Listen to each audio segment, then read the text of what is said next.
What's going on, y'all? It's your girl, according to Jay Natisse, and I'm back with a recap of Life After Lockup, Season 5, Episode 5011. The name of the episode will be in the title. I just got one question. How many more episodes do we got, first of all? Because Life During Lockup is coming back in December. Then my next question is that going to be season 6? Because I feel like season 5 has just been going on forever. But without further ado, let's get into it. So Kim and Joey goes out to eat, and she has to break the news that she is still legally married to Joey. So they go out to eat, cute little restaurant, little, has some mozzarella sticks and burgers and all that stuff. So they're eating, and Kim is like, "So I am still legally married," and Joey was not happy. Joey and his hips switched up on out of there because he was angry. He said in a confessional, like, "Oh, like what were you doing? Like, why are you still legally married? Blah blah blah." I know in some states, I believe you gotta be legally separated for like a year before you can file. Kim says she's done that, so we don't know why she hasn't filed yet. Joey and Kim, Joey goes back in to talk to Kim about it.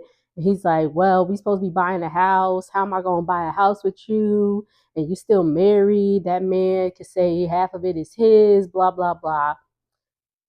That's pretty much it. That's literally all that happened with their segment of this episode. So we could just move on. So we go back to the conversation that Brittany has with her PO, and her PO is saying, "Hey, that doesn't seem like it's a great idea for you and Key Rock to go ahead and get married, because Texas is not playing with y'all. Texas is like, listen, like you getting married so quickly, you're trying to fraud us." Brittany assures that she loves Key Rock, which we know she does, but she's just like, "Oh, whatever." So she was a little upset about that. Her homegirl that was there with her was like, "Are you going to tell Key Rock?" And Brittany's like, "No, I'm not going to say nothing." She buys her dress. It was a really pretty dress. So the day comes where it's the wedding day. They're getting ready at Coffee's house. How cute was Coffee's little doggy? I believe her name was Foxy Lady in her little dress. I was like, "Aw, so cute." Anyway, Key Rock is like getting ready, and he's like, You sure you want to do this? You sure you want to do this?" And she's like, "Yeah, yeah." Meanwhile, in the confessional, she's like, "This is not how I pictured my wedding day, blah blah blah. This is so quick, all this stuff. Like she wants to have a big wedding and all that." And but she's not saying anything. She's not saying anything. Key Rock and Coffee go to the park and get set up and all that stuff. Brittany's homegirl comes over to help finish her getting ready. I don't know what I just said, but anyway. So the homegirl is like, "You sure you want to go through with this? You still not gonna tell Key Rock what Texas said? Blah blah blah." And Brittany's thinking is, "Well, we're married, so they can't deny us and blah blah blah. Not if they suspect fraud." They sure can if they suspect some fraud. So Brittany's still just getting nervous and all that stuff. So Brittany's silly self, she gets to the park, walks down. They're getting ready to, the pastor or the officiant is starting the ceremony, and then she's like, "K Rock, I have to tell you something." Bye, Brittany. I'm over Bianca and Daniel. I don't care if we ever see them again in any following seasons because whatever. They're just not all that entertaining. Bianca Daniel asks Bianca, "Can he get us some water?" And Bianca's like, "No, because remember that's how you did me with the coffee, girl. What I say about this coffee?" Anyway, so Daniel brings up the conversation with cousin Robert, and all that. And he's like, "Why would you tell my cousin, you know, the bedroom stuff and the drinking. Like, do you have a problem drinking? Bianca's like, no, I don't have a problem drinking. Bianca's just 23. She likes to drink, which is cool. But Daniel has an issue with drinking, but Bianca's like, I'm still going to drink. So, whatever. So, the whole like sex talk comes up again, and Bianca's just like, and it's good that she voiced her opinions, like, like, I need more foreplay, I need more intimacy, like, why, like, again, it was the first time they had sex, but I guess she's bringing it up so it doesn't continue. He just stick it in and think he's doing a great job. So good for her for bringing it up. I'm not gonna say that, because you should voice your opinions. Someone you're being intimate with, like, hey, I don't like this. Do it like this, okay? So she's just like, yeah, And Daniel's like, I've been in prison for 6 years. I've been around dudes. Like, I got a little pent up aggression. Like, I don't know what she was expecting the first time they had sex, because probably, I don't know, but I'm assuming you get out of jail, you just like 3 seconds and it's done.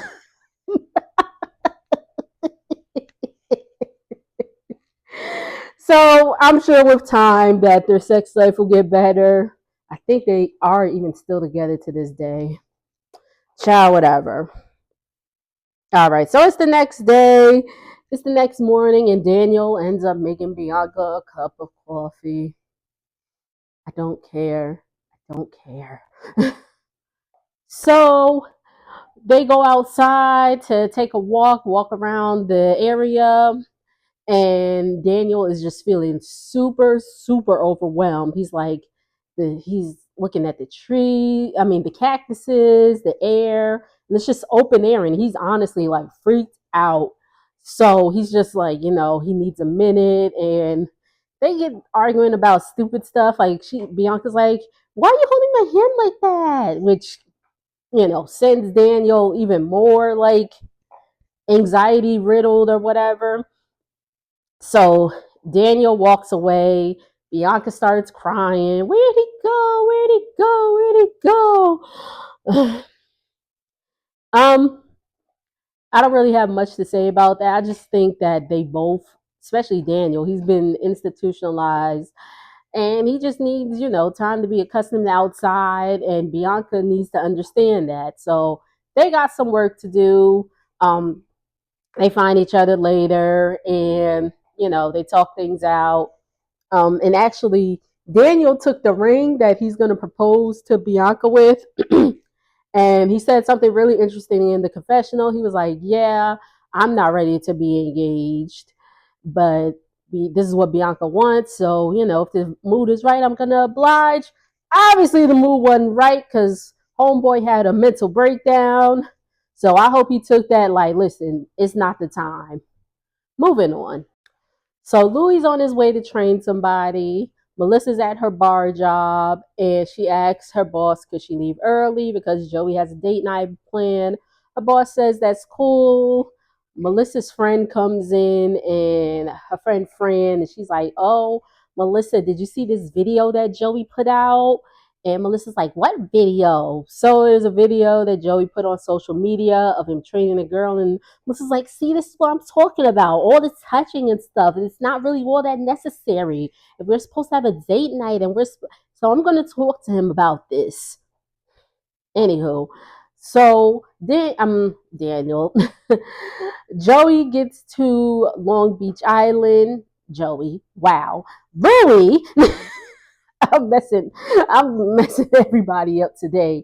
Louis gets to Long Beach Island at the lighthouse. I know exactly where that is. To set up the proposal with his friend. His friend helps him out, right? Marry me in the sand. Um, Really, really cute idea. So his friend goes, and he's waiting for Melissa. Melissa's late. She comes late. She pulls up, and she's like, why are we here? Where's the restaurant and all that stuff? And he's like, come with me. We're going up here into the lighthouse. And Melissa's like, wait, why? Melissa got heels on and she got to walk up like 200 something stairs to get to the top of the lighthouse. But she does it and she's like, okay, we're up here. Like, what? And Louie's like, oh, look down. So she looks down, she sees Marry Me in the sand with the question mark in the heart. And she's like, oh my gosh, is that for me? So he proposes, gives her the ring, and of course she says yes. And she is amazed by that ring. She's like, I don't know what I was saying when I said 2 carats. Like, I just didn't really have a mental picture, but oh my gosh, this is lovely. All right, so they're engaged. Lovely, congratulations. Unfortunately, we find out that Z's parents' house caught on fire actually that night that they had the dinner with them. And so Z's kind of freaking out. They go to the house to check the damage. Structurally, the house looks fine, and we kind of tell it's going to be fine. Thank God that it's going to be fine. Structurally, the house looked okay. The whole inside was seemed to be ruined, but so they were like, oh, they're checking things out, and they get to the area where her brother's room is, and she's like, oh my gosh, babe, like my brother's bed is on the floor. There's his sneaker, and oh my gosh, thank God that my brother was in Utica visiting his girlfriend. And she's just freaking out. She's like, I could have lost my whole family, blah blah blah blah blah blah blah. Which I understand, but just Z, you being a little too dramatic, girl. It ain't about you, boo boo. Anyway, but she's just thankful, that her parents are fine. Her son was there, that everybody got out fine. Z's father comes to the house to pick Troy up because they're headed to the church because they're about to have an event for Project Heal and they're going to go get set up. Z's father says it was an electrical fire, and, again, thank God everybody got out safe because, whew, golly, I cannot imagine. So Z's like, oh my gosh, my psychic predicted there'd be turmoil and blah, blah, blah. So Z's thinking like, her psychic predicted this. And it's just like, okay, girl. Like, again, that's what she believes. Like, that's on her. But, your parents don't fool with that and all that. So we're going to move on. So Z is very concerned because she hasn't spoken to her mother. She said her mother hasn't been picking up her calls, and she's worried that, her saying that she's been seeing a psychic, her mom feels some type of way and all that. And, her mother's a Christian. And so I'm sure she would feel some type of way, but I don't think she's not going to talk to her daughter because of that. Conveniently, Z calls her mother while recording, and she picks up the phone. So Z's like, oh, I just want to see if you want to come over, and mom is like, of course I'll come over. So at the church, Troy brings up the loss of his father. It's my dog Jackson, if you see him. um, Talks about the loss of his father, and saying how he's been tempted to go back out in the streets. However, he's not going to do that. He says that he feels like, in a way in the way his father passed because of him. He was sick, and he was in jail when he passed away. So unfortunately, he wasn't there. Z's mom comes over, and how about that wig? I don't know if it was a wig or she combed her locks out because she had locks before. Now she got this fro, so I don't know if it was a wig, but it was cute. It was really, really cute. So they get into the conversation, about the whole Z's mother still feels that psychics and all that stuff is witchcraft.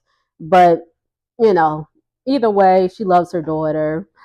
And Z say, then we get into the whole fact. I know people have been saying, like, Z don't look like her parents, Z don't look like her parents, Z don't look like her parents. Z is adopted. They're talking about the wedding, and she says that she wants her biological father to walk her down the aisle. Okay. And the mom's like, that's cool, but your dad's going to be on the other side. And she's like, no, I want my dad to officiate the wedding. So we get into the backstory that Z is adopted. Now, I don't know if Z's parents, if their other children are biologically theirs, they kind of look like them. But Z is adopted. She was adopted as a baby. Um, and her mother told her at 3 years old that she was adopted. I'm not sure if she understood what that meant at the time. She probably broke it down in a way that, a 3 year old could understand. So Z's mother had her at 16 years old, gave her up for adoption.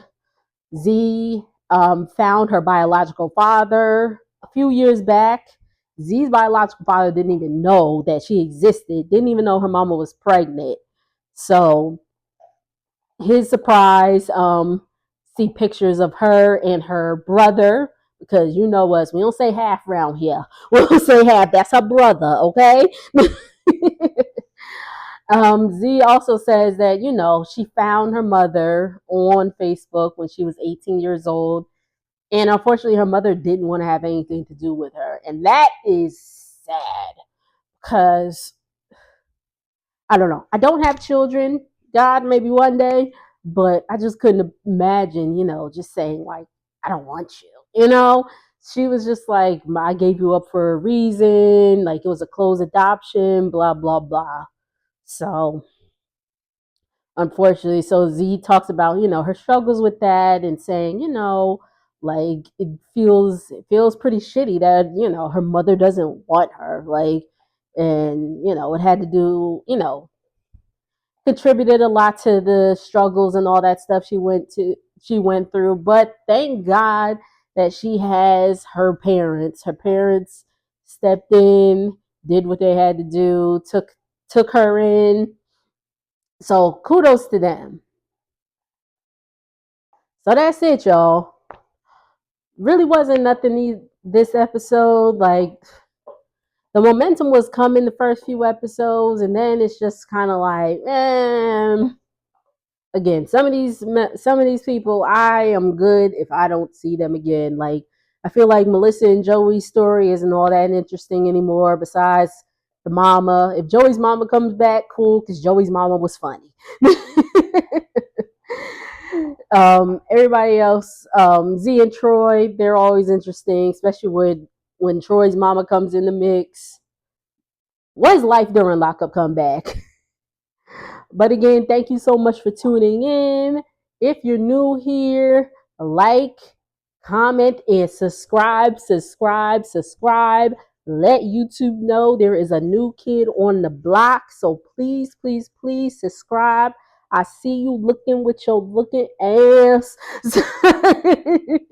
So subscribe. I'm friendly. I don't bite. And y'all have a good rest of your day. Later.